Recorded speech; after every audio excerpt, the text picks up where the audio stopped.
শেখ হাসিনার পদত্যাগের পর এখন বিভিন্ন রকম দাবি দেওয়া উঠে আসছে। বিভিন্ন মানুষ বিভিন্ন রকমের দাবি দেওয়া উঠে আসছে। তার মধ্যে একদল মানুষ আবার ক্রিকেট বোর্ডে সংস্কার চাচ্ছে। এটা তো স্বাভাবিক, ক্রিকেট বোর্ডে সংস্কার হবে। কেউ কেউ আবার ক্রিকেটারদের মধ্যেও সংস্কার চাচ্ছে। যেমন তামিম ইকবালকে, যাকে বাদ দেওয়া হয়েছিল, বিভিন্ন নাটকীয় ঘটনা ঘটেছিল তামিমকে কেন্দ্র করে, সেই তামিমকে এখন আবার অনেকেই দলে যাচ্ছে। এত আবেগ কেন ভাই আপনাদের?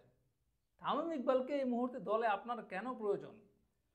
যে ক্রিকেটার তার প্রাইম টাইমটা শেষ করেছে, ক্যারিয়ারের শেষ লগ্নে যে ক্রিকেটারের অবস্থান, সেই ক্রিকেটারকে আবারও জাতীয় দলে ব্যাক করানোর কোনো যৌক্তিকতা কি আদৌ আছে?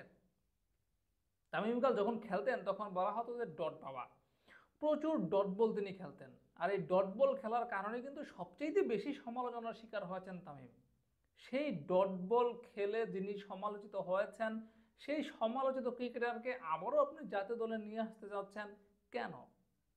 ডট বল গোনার জন্য? তামিম একবার ডট বল খেলবে, আপনারা সেই ডট বল গুনবেন, কিংবা সেই ডটগুলো নিয়ে আপনারা সমালোচনা করবেন, ট্রল করবেন। সেজন্য কি তামিমকে আবার জাতীয় দলে ফেরানোর কথা বলছেন আপনারা?